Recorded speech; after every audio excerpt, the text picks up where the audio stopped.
Assalamualaikum warahmatullahi wabarakatuh. Oke, ini untuk pembahasan soalnya ya. Untuk soal nomor 1 bisa kita tulis, diketahui yang pertama adalah tekanannya itu 1 kali 10 pangkat 5. Oke, saya tulis 1 kali 10 pangkat 5 dengan volume pertamanya adalah 40 liter, atau kalau dijadikan meter kubik berarti 4 kali 10 pangkat min 2. Gas menyerap kalor. Kalau menyerap kalor, ingat di video termodinamika, kalau menyerap berarti Q-nya bertanda positif, 2 kali 10 pangkat 3 Joule. Memuai secara isobarik. Isobarik itu berarti tekanannya sama, berarti nilai P1 sama dengan P2, sehingga volumenya menjadi 50 liter atau 5 kali 10 pangkat min 2. Oke ya. Sekarang kita lihat untuk pernyataan pertama, suhu gas akan bertambah. Nah, kalau kita pakai persamaan kinetik gas, kalau diketahui tekanan, volume, dan suhu kan berarti gini, PV N RT dibanding PV N RT. Karena di soal diketahui tekanannya sama, tak curek ya. Molnya juga sama kan, karena tidak ada gas yang keluar. R-nya juga sama. Berarti nanti V2, T2, ini V1, T1. Intinya volume dengan suhu berbanding lurus. Nah, kalau kita lihat nilai V2-nya kan lebih besar dari V1. Berarti ya T2-nya lebih besar dari T1. Berarti suhu gas bertambah. Pernyataan 1 betul. Pernyataan 2 sekarang. Gas melakukan usaha sebesar 2 kali 10 pangkat 3. Usaha berarti kan P dikali delta V, atau P V2 min V1. Tekanannya diketahui adalah 1 kali 10 pangkat 5. V2 nya tadi 5 kali 10 pangkat min 2 dikurangi ini 4 kali 10 pangkat min 2. Maka kalau kita masukkan, hasilnya kan menjadi 1 kali 10 pangkat 3. Nah, berarti pernyataan 2 salah. Pernyataan 3, gas mengalami perubahan energi dalam 1000 Joule. Kalau 1 benar, 2 salah, otomatis 3 betul ya dia. Tapi tetap kita selesaikan. Pernyataan 3, hukum termo 1, Q sama dengan delta U atau perubahan energi dalam plus W. Nah, tadi diketahui Q-nya adalah 2 kali 10 pangkat 3. Delta U-nya yang ditanyakan, W-nya tadi kan ketemu 10 pangkat 3 atau 1000. Berarti energi dalamnya kan sama dengan 10 pangkat 3 atau 1000 Joule. Makanya pernyataan 3 betul. Pernyataan 4 ya. 4, massa jenisnya akan bertambah. Massa jenis itu kan massa dibagi volume. Intinya massa jenis itu berbanding terbalik dengan volume. Tadi kita tahu volumenya tambah besar. Kalau volumenya tambah besar, berarti massa jenisnya ya bertambah kecil. Makanya pernyataan 4 salah. Oke ya, bisa dimengerti ya.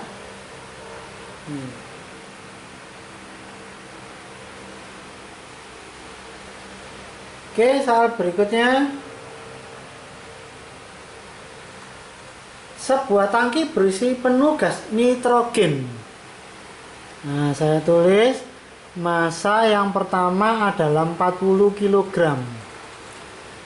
Tekanannya diketahui adalah 7 atmosfer. Dan suhu pertamanya adalah 77 derajat Celcius. Ingat, suhu harus jadikan Kelvin ya, Dik ya.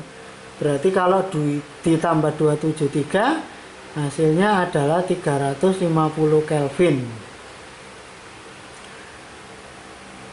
Setelah diselidiki ternyata pada tangki gas terdapat kebocoran, jadi bocor ya tempatnya, sehingga memungkinkan gas nitrogen tersebut lolos keluar. Ketika tangki tersebut pada suhu, berarti T2-nya 27 derajat Celcius, berarti 300 Kelvin. Dan tekanan yang kedua adalah 3 atmosfer. Yang ditanyakan adalah perbandingan massa gas yang keluar dibanding massa mula-mula gas. Massa mula-mula gas berarti M1. Jadi yang tanyakan M1. Oke ya. Nah, kita selesaikan pakai yang mana? Kalau ada tekanan sama suhu D, berarti saya pakai rumus yang pertama, pacari Vivi nurut gitu ya, berarti P V N R T. Saya bandingkan P V N R T. Nah, sekarang kita cek. Tadi kan tangkinya tetap, ukurannya kan tetap ya. Karena tetap berarti volumenya bisa saya coret ya. R tetapan gas sama mesti dicoret. Molnya apa bisa dicoret?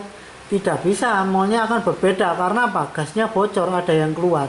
Jadi molnya akan berubah karena masanya berubah. Nah, kalau saya masukkan, saya jabarkan lagi ya.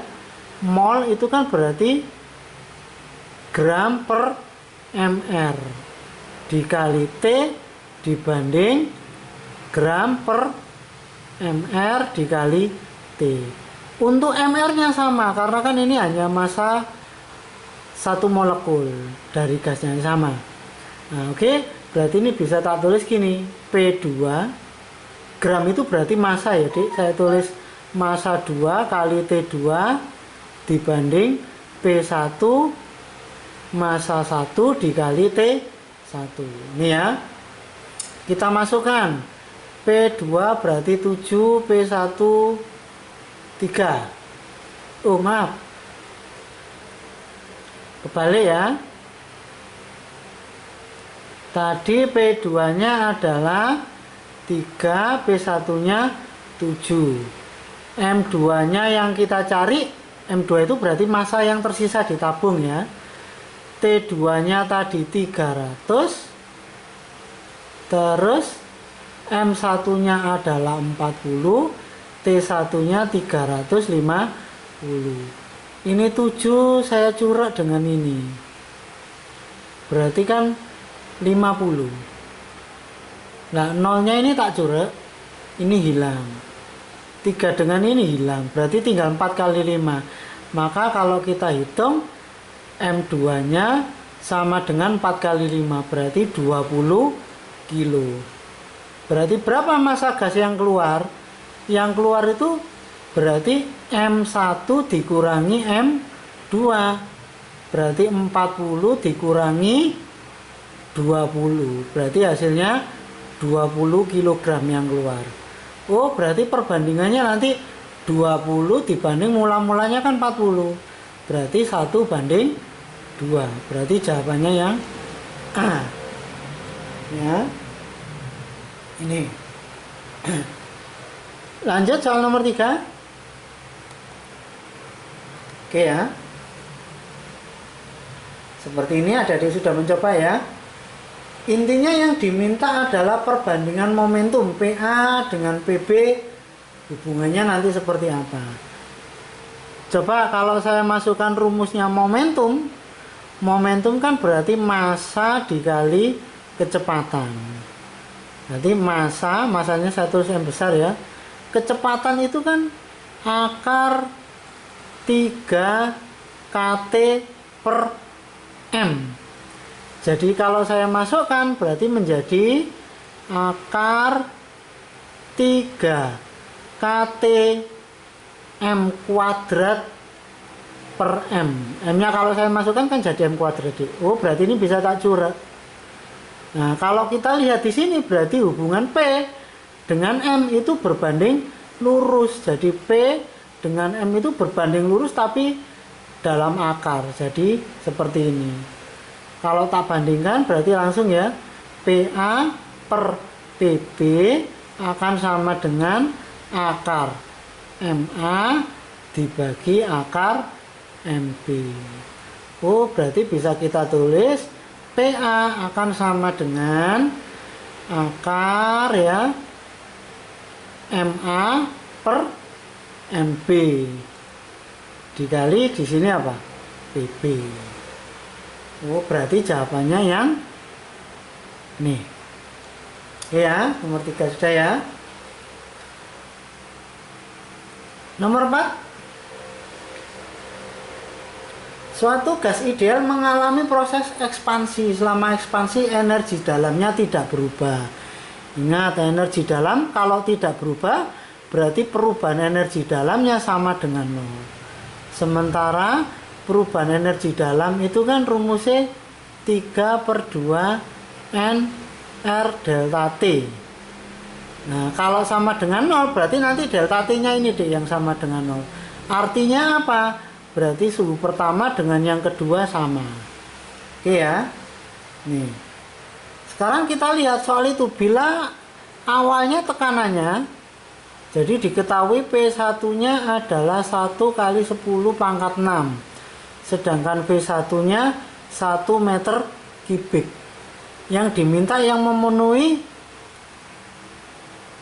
tekanan keduanya ini ya, maksudnya P2, V2 nya yang memenuhi yang mana. Nah, kalau saya buat atau saya kerjakan pakai kinetik gas kan mesti ketemu persamaan yang gini tuh. P1 V1 ya N RT1 ini P2 V2 N RT2. Karena tempatnya tidak bocor, molnya sama. Ini R-nya sama. Suhunya juga sama. Nah, oh, berarti bisa ketemu kesimpulan P1 kali V1 sama dengan P2 kali V2. P1 nya tadi 1 kali 10 pangkat 6, V1 ini 1. Jadi nilai P2 dengan P2 yang memenuhi yang mana? Hasilnya harus 10 pangkat 6. Berarti yang cocok akan yang C ini.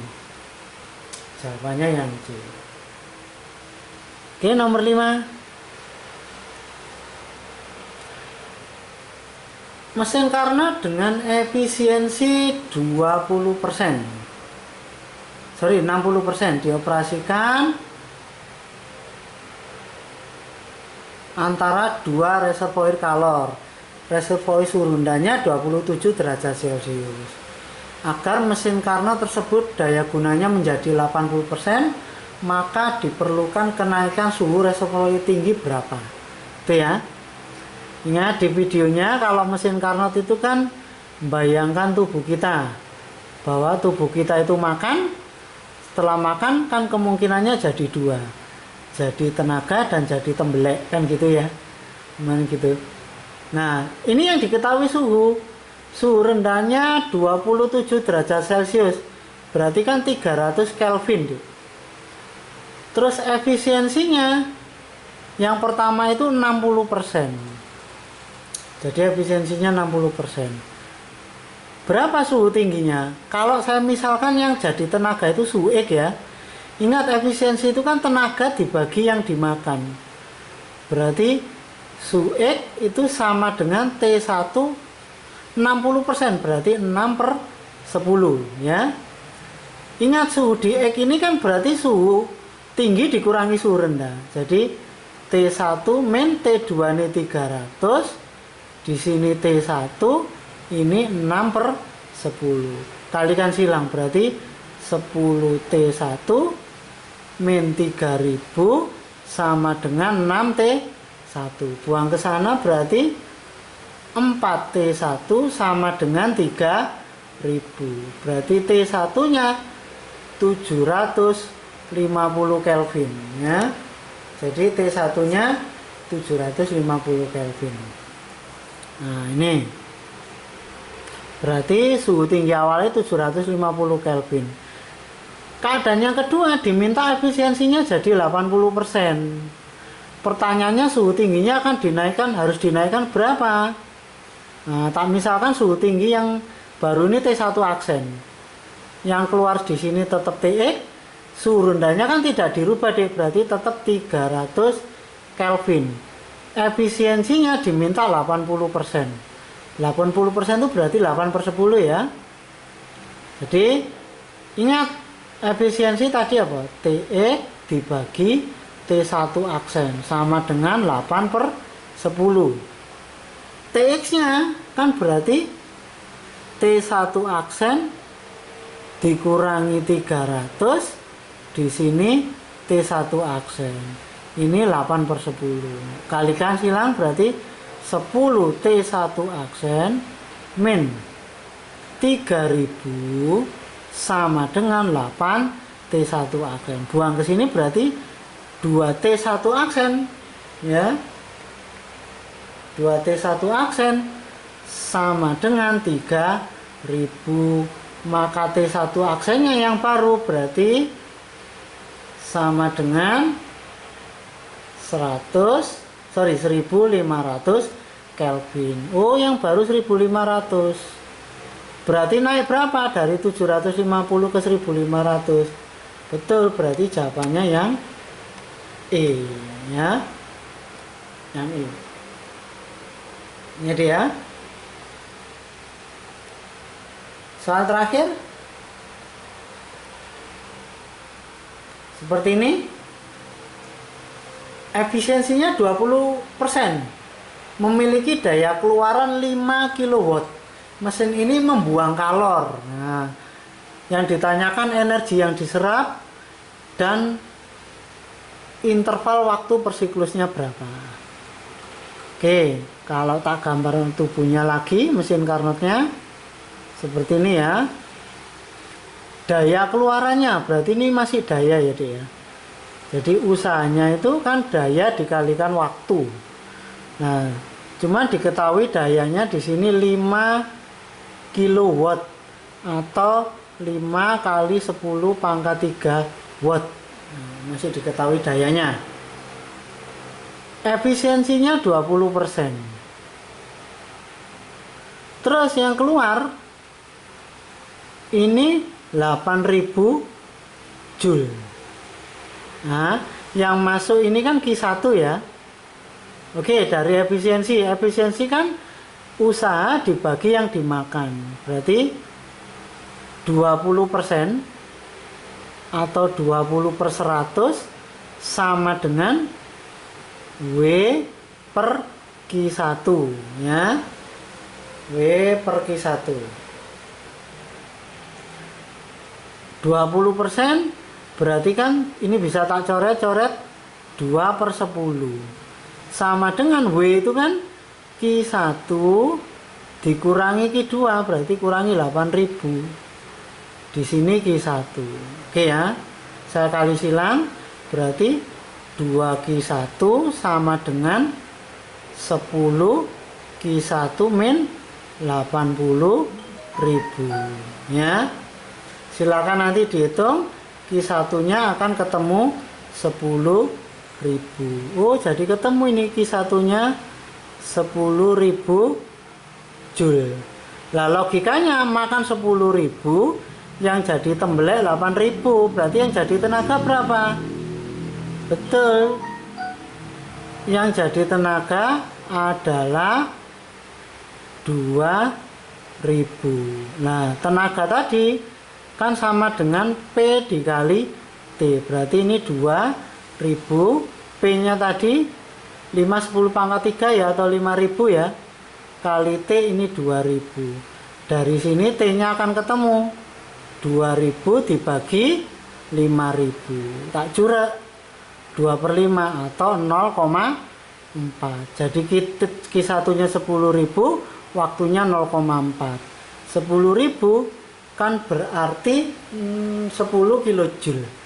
Nah, di sini ada yang salah ketik deh, jawabannya berarti 2 ini. Oke ya. Oke, semoga bermanfaat. Apabila ada bingungnya silakan japri, monggo. Saya kira assalamualaikum warahmatullahi wabarakatuh.